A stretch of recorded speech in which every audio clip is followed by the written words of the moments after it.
In a beautiful suburban home in Portland, Oregon, the Harrison family lived what many would call a perfect life. David Harrison, a successful architect, would come home every evening to the warm embrace of his wife, Sarah, and the joyful chaos of their three children, Michael, 16, Emma, 14, and little Sophie, 12. Their dinner table was a symphony of laughter and stories. Sarah, a former nurse who'd chosen to stay home with the children, would orchestrate these meals with the precision of a conductor, ensuring everyone shared their day, their dreams, their silly jokes. "Mom, you won't believe what happened in chemistry today," Michael would start, his eyes bright with teenage enthusiasm. "Tell me everything," Sarah would respond, genuinely interested, while simultaneously helping Sophie with her math homework and listening to Emma practice her violin in the next room. David would watch his wife, marveling at how she managed to give each child her complete attention, making them all feel heard, valued, loved. She had a gift for making each person feel like they were the most important person in her world, even when juggling 1,000 different things. But on a cold February morning, everything changed.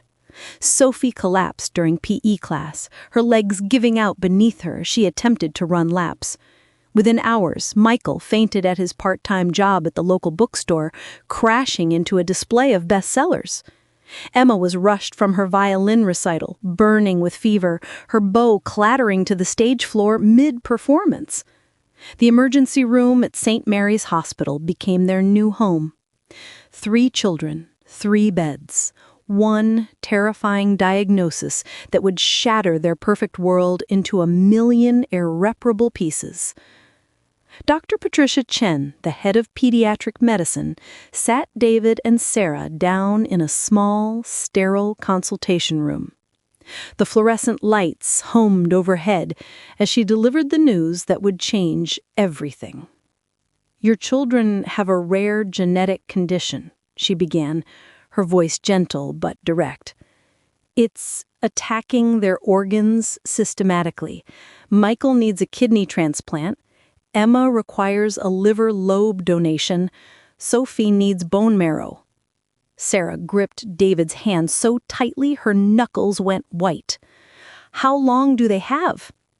"Without the transplants, weeks, maybe a month for Michael. The others might have slightly longer, but..." Dr. Chen trailed off. The silence said everything. "Test us," Sarah said immediately, her nurse training kicking in. "Test both of us, test everyone we know." The tests began immediately. Family members, friends, even strangers from their church community came forward, but genetic markers are cruel in their specificity. One by one, the results came back negative. David's brothers, Sarah's sister, cousins, family friends who were like blood, none of them matched. Until Sarah's results arrived. "Mrs. Harrison," Dr. Chen said, holding the test results with trembling hands, "you're a match for all 3. David felt the world tilt on its axis.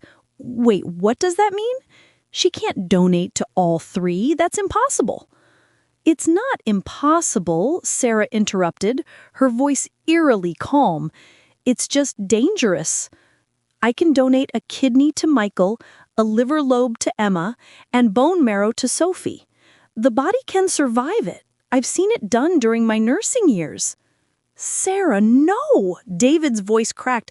"There has to be another way. We can wait for other donors." "We don't have time to wait," Sarah said firmly. "You heard the doctor. Michael has weeks." As they looked through the window at their 3 children, pale and weak in their hospital beds, machines beeping around them, they both knew there wasn't another choice. The waiting list was years long. Their children had weeks. The hospital chapel became David's second home in the days leading up to the surgeries. He'd find Sarah there at all hours, not praying, just sitting, staring at the stained glass windows that painted rainbow patterns across her face. "You don't have to do this," he whispered one night, though they both knew it was a lie. Yes, I do, Sarah replied, turning to face him. I carried them for 9 months each, endured labor 3 times, nursed them through fevers and nightmares and scraped knees. I didn't do all that to watch them die when I have the power to save them. But what if something happens to you? What if... Then they'll still have you, Sarah said simply. But if I don't do this, you'll have no one. The surgical team prepared for something unprecedented. 3 major donations from a single donor, staged across 2 weeks to give Sarah's body time to partially recover between procedures. Doctors flew in from across the country to observe and assist. Medical journals were already requesting rights to document the case. The night before the first surgery, Sarah gathered her children in Michael's hospital room. They were too sick to fully understand what was happening, but she needed to see them all together one more time. "Mom's gonna make you all better," she said, kissing each of their foreheads. "And when you wake up, when you're strong again, I want you to remember something. There's nothing I wouldn't do for you. Nothing." Michael, despite his weakness, squeezed her hand. "We love you, Mom." Emma managed a small smile. "You're our superhero." Sophie, the youngest, just clung to her mother, too tired to speak, but her embrace saying everything. The first surgery was Michael's kidney transplant. 8 hours in the operating room. Sarah went under with a smile, telling David, "1 down, 2 to go," as if she was checking items off a grocery list rather than giving away pieces of herself. The kidney was successfully transplanted. Michael's body, desperate for the functioning organ, accepted it immediately. Within hours, his color began returning. Within days, he was sitting up, eating solid food, making jokes with the nurses. 5 days later, they wheeled Sarah back for Emma's liver lobe donation. She was still recovering from the kidney removal, her face pale, movements slow, surgical site still tender, but her determination unwavering. "The kids need me," she told the concerned surgeon, who suggested waiting longer. "We don't have time." The liver surgery was more complex, more dangerous. The liver would regenerate, they said, but taking a lobe from someone already weakened was risky. David paced the waiting room for 12 hours, wearing a path in the industrial carpet. Other families came and went, their dramas playing out around him, but he noticed none of it. When the surgeon finally emerged, exhausted but smiling, David nearly collapsed with relief. "Both patients are stable. Your wife, she's remarkable." Emma's recovery was swift. The teenage body, resilient and eager to heal, embraced the new liver lobe. Within a week, she was asking for her violin, wanting to practice for the spring recital she was sure she'd make. The bone marrow extraction for Sophie came last. By then, Sarah could barely walk. Her body was running on determination alone, held together by will and love. The procedure, though less invasive than the organ donations, was excruciating for someone already so depleted. They drilled into her hip bones, extracting the marrow that would save Sophie's life.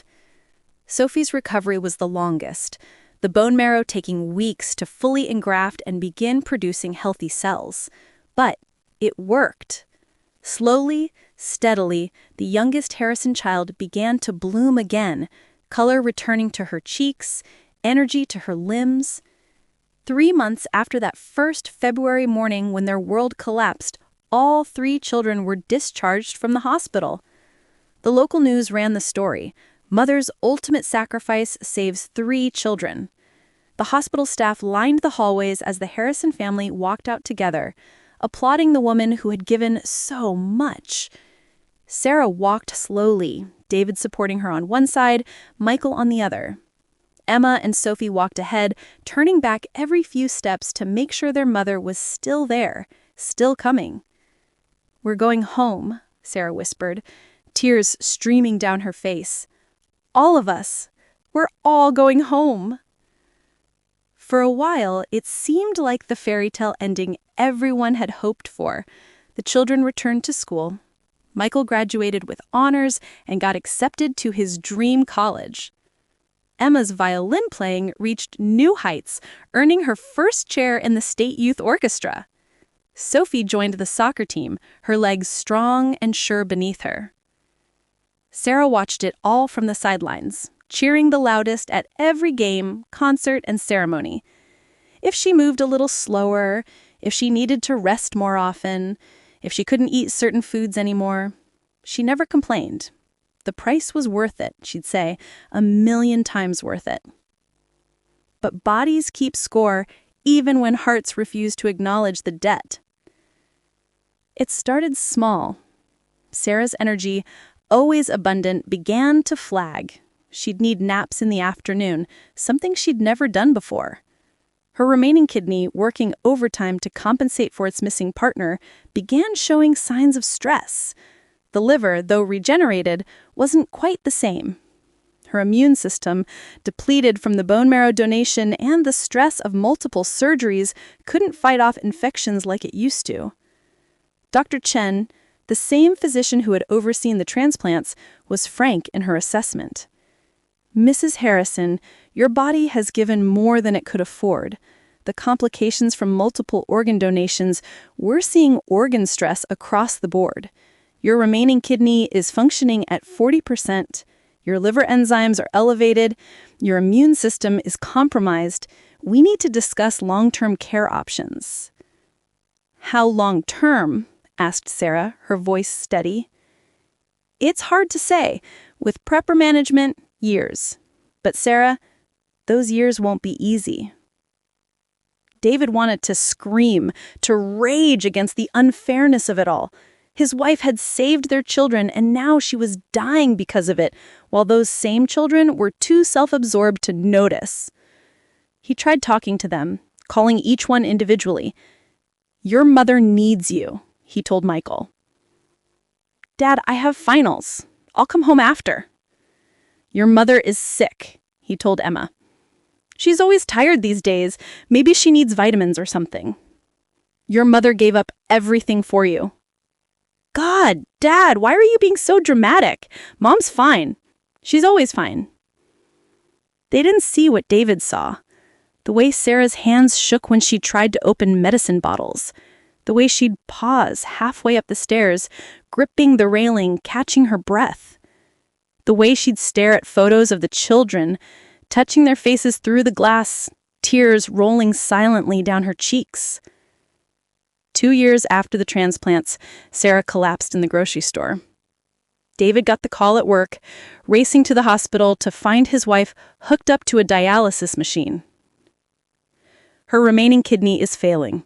The stress of compensating, combined with the complications from the other surgeries, she needs dialysis 3 times a week, minimum. David called the children immediately. Michael was at a music festival. "Dad, can this wait?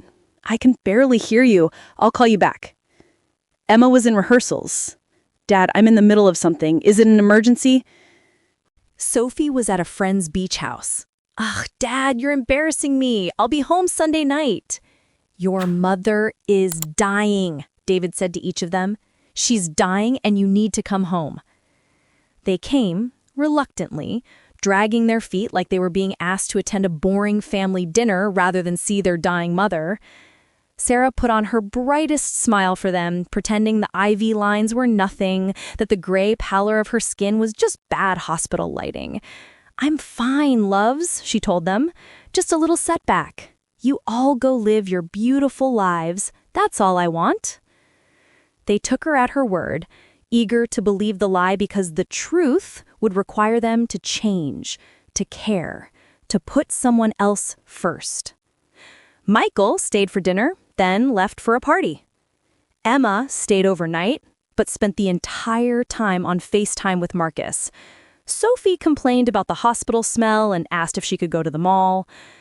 David watched his wife's heart break in real time, saw her spirit dimming faster than her body was failing. The months that followed were a blur of treatments, procedures, and lonely hospital rooms. Sarah's condition deteriorated steadily. The dialysis was buying time, but her liver was struggling, her immune system was shot, and her heart, the heart that had loved so fiercely, so selflessly, was working too hard to keep her failing body alive. David took leave from work to care for her. He learned to administer medications, to clean dialysis ports, to carry her when she was too weak to walk. He held her during the bad nights when the pain was too much, when she'd cry not from physical agony, but from the emotional wound of being forgotten by those she'd saved. "I don't understand," she whispered one night, delirious with fever. "I gave them everything, my kidney, my liver, my marrow, my health, my future. Why don't they love me?" "They do love you," David lied, holding her closer. "They just don't know how to show it." "No," Sarah said with startling clarity. "They loved what I could do for them. They loved the mother who made their lunches and drove them to practice and helped with homework. They don't love the broken woman I've become." The final decline came in autumn, as the leaves outside Sarah's hospital window turned gold and crimson, falling one by one. Her body, having given all it could, began shutting down. David made the calls. "Mom's not going to make it through the week. You need to come say goodbye." Michael was at a bachelor party weekend in Vegas. "Dad, I can't just leave. I'm the best man. Can she hold on till Monday?"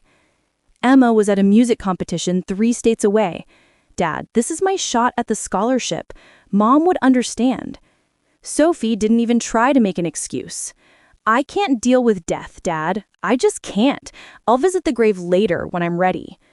Saturday came, gray and drizzly, fitting weather for David's mood. He stood at the entrance of St. Mary's Cathedral, watching people file in. Sarah's sister flew in from Seattle, her college roommate drove up from California, neighbors, co-workers from her nursing days, even the grocery store clerk who Sarah always chatted to. They all came. 3 chairs in the front row remained empty. Father Martinez, who had known the family for 15 years, kept glancing at those empty chairs during his eulogy. Sarah Harrison was love incarnate. She gave not just her time, not just her energy, but literally her body to save her children. There is no greater love than this. The congregation wept. David sat stone-faced, staring at those 3 empty chairs. At the burial, as Sarah's casket was lowered into the ground, David's phone buzzed with texts. "Michael, thinking of you, Dad. In Cabo, toasting Mom with a margarita." "Emma, won the competition. Mom would be so proud." "Sophie, got homecoming queen. Mom's watching from heaven, right?" David hung up on all of them and threw the first handful of dirt onto the casket. The reception was held at the church hall. People approached David with condolences, many asking about the children. "They couldn't make it," was all he said, the shame burning in his chest like acid. But Sarah's sister, Patricia, was less diplomatic. "They couldn't make it? To their own mother's funeral? After what she did for them?" The story spread through the reception like wildfire. Whispers of disbelief, murmurs of disgust. How could they? After she saved them, after she literally gave her organs? David left early, unable to bear the judgment in everyone's eyes, judgment he shared. 3 days after the funeral, the doorbell rang. David, who had been sitting in Sarah's chair staring at nothing, dragged himself to answer it. All 3 of his children stood on the porch, looking inconvenienced. "Dad, why haven't you been answering your phone?" Michael asked, pushing past him into the house. "The house is a mess," Emma observed, wrinkling her nose at the dishes in the sink, the unopened sympathy card scattered on the table. "Do we have anything to eat?" Sophie asked, already heading to the kitchen. "The flight was so long and they barely fed us." David stared at them, these strangers wearing his children's faces. "You missed your mother's funeral," he said quietly. "Dad, we explained," Michael started. "She died alone," David interrupted, his voice rising. "She died alone because you couldn't be bothered to come. She died believing you didn't love her." "That's not fair," Emma protested. "Fair? You want to talk about fair? Your mother gave you your kidney, Michael." She gave you part of her liver, Emma. She gave you her bone marrow, Sophie. She destroyed her body to save your lives, and you couldn't give her 2 hours for her funeral? We didn't know it was that serious, Sophie said defensively. I told you she was dying. I told you repeatedly. You just didn't care enough to listen. Tad, you're upset, Michael said in a patronizing tone. We get it, but Mom wouldn't want us to stop living our lives. Your mother spent the last 2 years of her life wondering why her children didn't love her anymore. She'd wait by the phone for calls that never came. She'd watch the door, hoping you'd surprise her with a visit. She'd make excuses for you. They're busy. They're young. They have their own lives. The children shifted uncomfortably. Do you know what her last words were? Tell them I forgive them. Tell them I love them anyway. Even dying, even abandoned, she loved you. Emma started crying. We didn't mean. But you did, David said. Every canceled visit, every ignored call, every excuse, you meant all of it. You chose yourselves every single time. And now she's gone, and you can never make it right. Tad, please, Michael said. We're grieving too. Are you? David asked, because grieving requires having loved someone, having valued them. You valued what she did for you, not who she was. That's not true, Sophie protested. Name one conversation you had with her in the last year that wasn't about what you needed, one time you asked how she was feeling, one visit that wasn't because you needed something. Silence. Get out, David said. Dad, get out, he roared. You abandoned her in life. You dishonored her in death. I don't want to see any of you again. You don't mean that, Emma said, tears streaming down her face. I've never meant anything more in my life, David replied. Your mother gave you life twice, once at birth, once at transplant. You couldn't give her a single day? You're not my children. My children would have loved her like she loved them. He ushered them out, closing the door on their protests. Then he went to his bedroom, to the side of the bed where Sarah used to sleep, and finally let himself cry. The weeks that followed were a haze of grief and rage. David couldn't stand to be in the house, surrounded by memories of Sarah and reminders of the children. He put it on the market within a month. The children tried to contact him, calls, texts, emails, even showing up at his work. He had security escort them out. He blocked their numbers, returned their letters unopened, refused any communication. 6 months after Sarah's death, David met Rebecca at a grief support group. She had lost her husband to cancer and understood the crushing weight of loss. She was nothing like Sarah. Where Sarah had been soft and giving, Rebecca was strong and had boundaries. But she was kind, and she listened when David talked about Sarah without trying to fix his pain. She sounds like she was wonderful, Rebecca said, after David told her the whole story. She was, David agreed. Too wonderful. She gave too much. And your children? I don't have children, David said firmly. Not anymore. Rebecca didn't push, and David was grateful for that. Their relationship developed slowly, built on shared understanding of loss and the desire to find meaning again. A year after they met, they married in a small ceremony with just Rebecca's sister and David's brother as witnesses. When Rebecca became pregnant, David was terrified and elated in equal measure. At 47, he hadn't expected to become a father again. But when their daughter was born, a tiny perfect thing they named Grace, David felt something in his chest heal just a little. He was a different father to Grace than he had been to his first children. He was present for every moment, never taking a single smile or giggle for granted. He told her stories about kindness and gratitude, about valuing the people who love you, about never taking sacrifice for granted. 2 years after Grace's birth, the children found out through social media. A distant cousin had posted a photo from Grace's second birthday party, David holding his daughter, Rebecca, beside them, all laughing at something off camera. The messages came through relatives, since David had blocked all direct communication. Please, we just want to meet our sister. We've changed. We've grown up. We're sorry. We're so sorry." David didn't respond. 5 years after Sarah's death, on what would have been her 50th birthday, David received a call from a lawyer. "Mr. Harrison, I'm calling about your late wife's will. There were some conditions that have now been met regarding the distribution of her remaining assets." David was confused. "We didn't have significant assets. Everything went to paying medical bills." There was a life insurance policy that Mrs. Harrison maintained separately, as well as an inheritance from her grandmother that was held in trust. The conditions were that it be distributed 5 years after her death. David met with the lawyer, and the children were called in as well. It was the first time he'd seen them in 5 years. Michael had gained weight, his college athlete physique gone soft. Emma looked tired, older than her 24 years. Sophie, at 22, had the hollow look of someone who'd learned hard truths too late. "Your mother left letters," the lawyer said, distributing envelopes to each of them. David opened his first. "My dearest David, if you're reading this, then you've survived 5 years without me. I hope you found love again. I hope you found peace. I hope you've forgiven them, even if you can't forget. All my love, Sarah."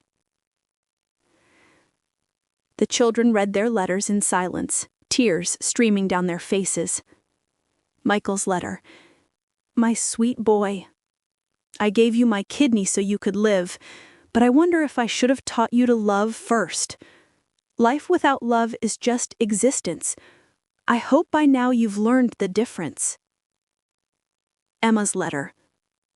"My talented girl, I gave you part of my liver, the organ that regenerates, that renews itself.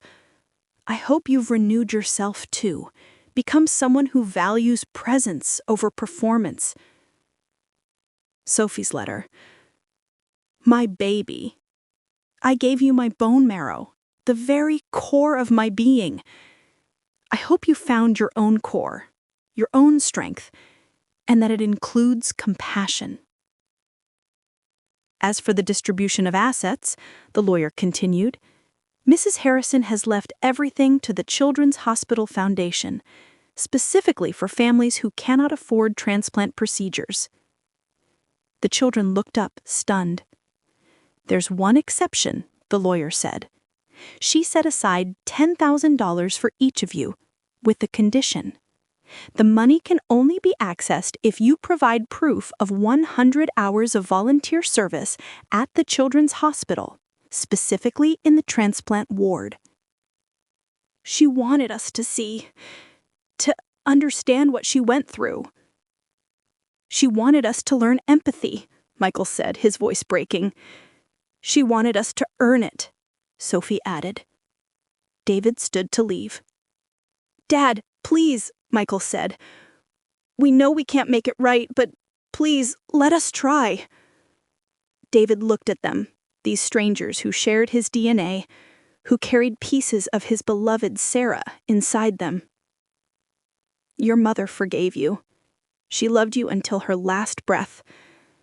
But I'm not your mother. I'm not that good. I'm not that forgiving."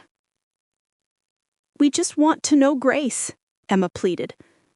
"We want to be part of your life again." "Grace has a family. She has 2 parents who will be there for every fever, every nightmare, every school play, every heartbreak. She has parents who will teach her that love is shown through presence, not just words." "We've learned that lesson," Sophie said desperately. "We've learned it too late, but we've learned it." David paused at the door. "Have you? Have you visited her grave? Have you volunteered at the hospital without being forced by her will? Have you done anything to honor her memory?" Silence. "That's what I thought. You're sorry because you lost something, not because she lost everything. You're sorry for yourselves, not for her." He left them there with their letters and their regrets. The children did complete their volunteer hours. The hospital staff told David about it, though he hadn't asked. They said Michael would sit with young kidney patients, telling them they were braver than he'd ever been. Emma would play violin for the children waiting for transplants, tears streaming down her face as she played. Sophie would read stories to the youngest patients, her voice breaking when she'd read about mothers and children who loved each other. They tried one more time to reconcile, showing up at Grace's 5th birthday party uninvited. David met them at the door before they could enter. "Please," Michael said. "We've changed. We understand now. We volunteer every week, not just the required hours. We've been going to therapy. We visit Mom's grave every Sunday." "Too little?" "Too late?" Emma asked. "How can you be so cruel?" "How could you be so cruel?" David countered. "She gave you everything, her organs, her health, her life, and you gave her nothing in return. Not your time, not your presence, not even 2 hours for her funeral." "We were young and stupid," Sophie said. "You were old enough to party in Vegas," David told Michael. "Old enough to choose a competition over your mother's goodbye," he told Emma. "Old enough to value a plastic crown over your mother's life," he told Sophie. Grace appeared at David's leg, curious about the strangers at the door. "Daddy, who are they?" she asked. David picked her up, holding her close. "Nobody, sweetheart. They're nobody."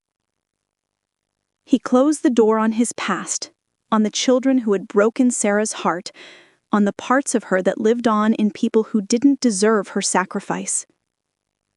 That night, after Grace was asleep, Rebecca found David in the garden, staring at the stars. "They're trying," she said gently. "It's not enough," David replied. "What would be enough?" David thought for a long moment. Nothing. Nothing would be enough. Sarah gave them 30 years of love. 3 organs and her life. They gave her abandonment and loneliness. There's no coming back from that. She forgave them. She was a better person than me. That's why she's dead and I'm still here. 10 years passed. Grace grew into a compassionate, present young woman who knew the story of Sarah Harrison, not as her father's first wife, but as a cautionary tale about the cost of selfless love and the cruelty of taking it for granted. The 3 Harrison children continued their lives separately. Michael became a social worker, dedicating his life to helping others, trying to atone for failing the one person who had helped him most. Emma taught music to underprivileged children, playing concerts to raise money for transplant patients. Sophie became a nurse, working in the very transplant ward where her mother had given everything. They never stopped trying to reconnect with David. Every Christmas, every Father's Day, every anniversary of Sarah's death, they would send letters through intermediaries.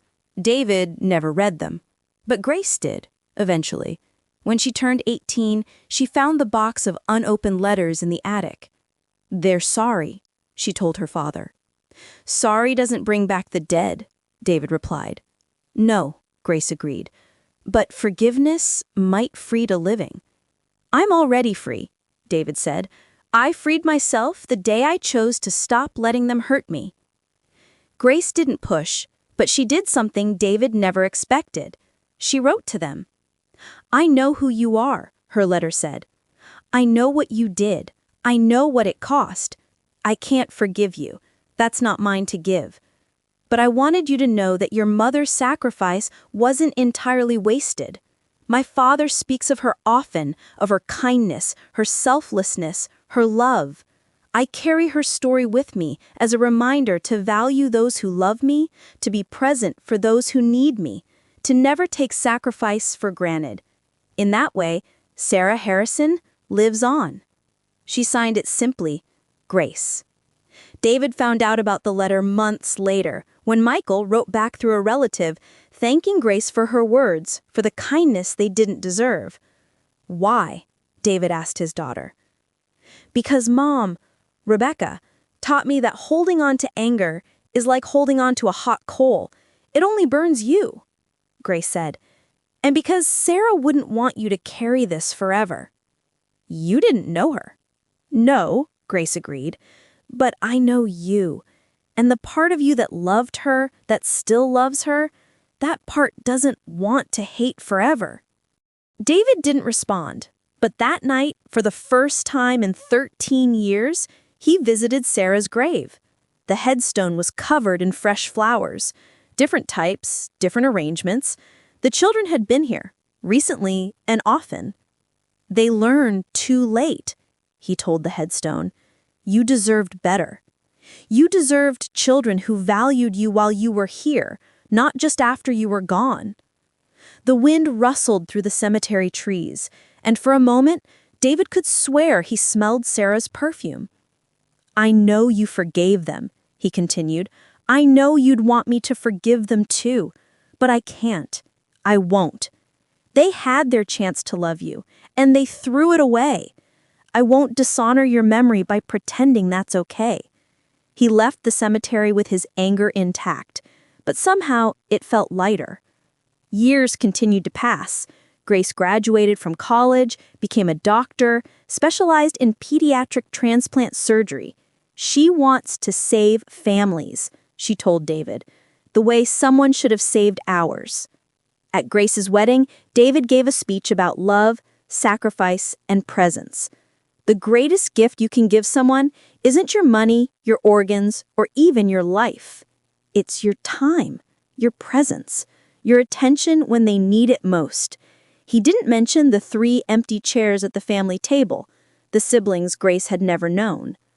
Rebecca passed away when Grace was 30, a peaceful death after a brief illness. David held her hand through it all, present for every moment, learning from the past.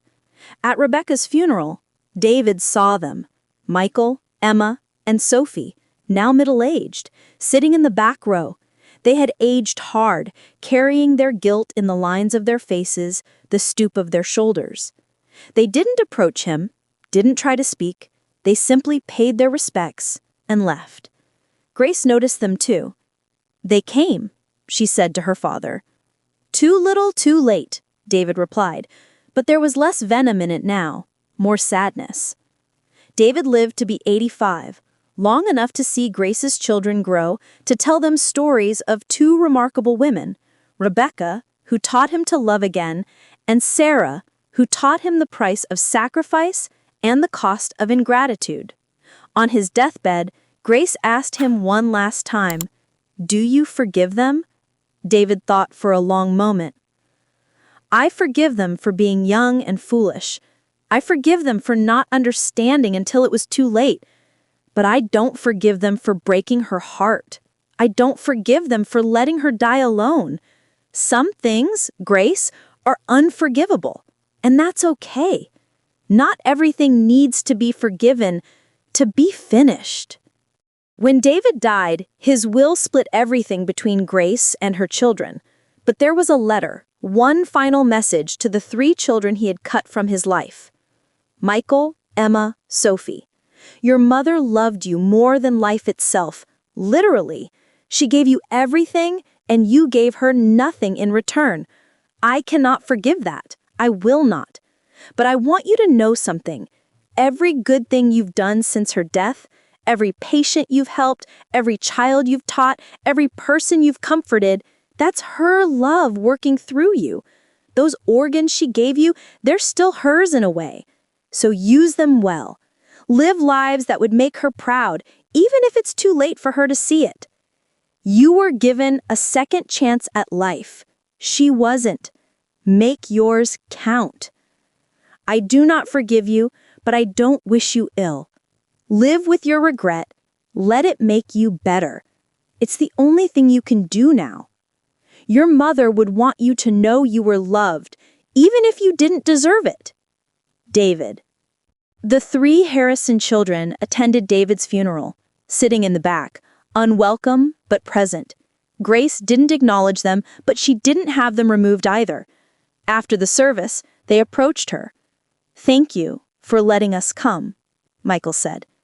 Grace looked at them, these strangers who shared her father's DNA, who carried pieces of a woman she'd never met, but whose story shaped her entire life. "You came to this funeral," she said. "You didn't come to hers. That's the difference between learning a lesson and learning it too late." She walked away, leaving them with their eternal regret, their permanent loss, their understanding that some wounds never heal, some bridges can never be rebuilt, and some sacrifices can never be repaid. The story of Sarah Harrison became a legend at the Children's Hospital. New residents were told about the mother who gave 3 organs to save her 3 children, and the children who couldn't give 3 hours to say goodbye. It became a cautionary tale, a reminder that love isn't just about grand gestures, but about showing up, being present, valuing the people who value you before it's too late. And somewhere, in whatever exists beyond this life, Sarah Harrison finally found peace, knowing that her sacrifice, though unappreciated by those who received it, had rippled out into the world, teaching others to love better, to be present more, to never take for granted those who would give everything for them. The 3 Harrison children lived the rest of their lives in the shadow of their choice. They volunteered, they donated, they dedicated themselves to serving others. But they could never escape the knowledge that when the one person who had given them everything needed them most, they had chosen themselves. Some regrets fade with time. Others become part of your bones, as permanent as the organs their mother had given them, as lasting as the love they had failed to return. They lived. Because of her, they lived. But they never truly lived well. How could they? They had been given life twice and had failed to honor it once. That was their punishment. That was their justice. And that was the end of their story, not with reconciliation, not with forgiveness, but with the permanent consequence of choosing selfishness over love, absence over presence, themselves over the one who had given them everything. Some stories don't have happy endings. Some wounds don't heal. Some bridges, once burned, leave only ashes and regret. This was one of those stories. A young woman sat in the Children's Hospital transplant ward, reading to a little boy who was waiting for a kidney. She was Grace's daughter, Sarah, named after a woman she'd never met, but whose story ran through her family's veins like blood. "Tell me the story again," the little boy asked. "The one about the mother who gave everything." Sarah smiled sadly. "Once upon a time, there was a mother who loved her children more than anything in the world. She loved them so much that when they got sick, she gave them pieces of her own body to save them." "And they lived happily ever after?" the boy asked hopefully. "The children lived," Sarah said carefully. "But happiness has to be earned by how we treat others, by how we show love, by being there when people need us." "Did they learn?" "Too late," Sarah said. "They learned too late. But you know what? Their story taught lots of other people to learn in time, to hug their mothers, to call their fathers, to visit their grandparents, to be present for the people who love them." The boy's mom sat in the corner, tears streaming down her face. She had been matched as her son's donor and would have the surgery next week. "Will my mom be okay?" the boy asked Sarah.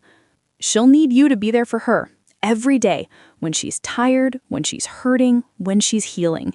Can you do that?" The boy nodded solemnly, forever and ever.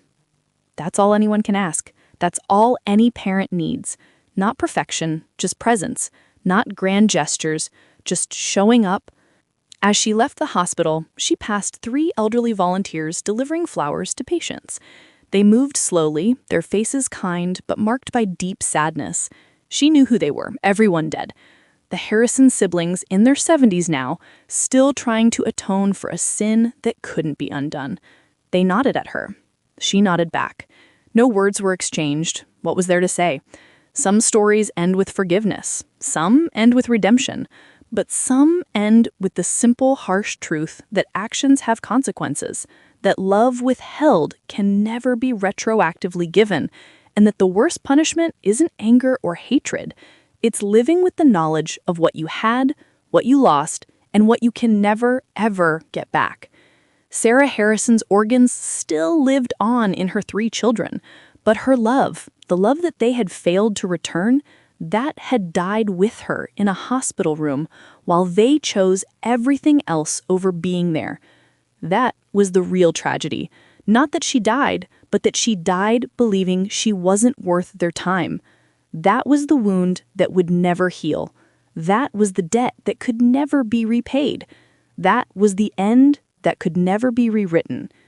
Some sacrifices are too great to be forgotten. Some failures are too profound to be forgiven. And some stories need to be told again and again so that others might learn what Michael, Emma, and Sophie Harrison learned too late. Love isn't measured in what someone gives you. It's measured in what you give back. And presence, simple, consistent presence, is the greatest gift of all. Share your thoughts in the comments below. Tell us, what would you have done? Could you forgive? Should David have let them back into his life? And most importantly, does this story make you think differently about the people in your own life who sacrifice for you? And remember, appreciate those who sacrifice for you before it's too late. That parent who always picks up your calls, that mother who still worries about whether you've eaten, that father who would give anything to see you succeed, they won't be here forever.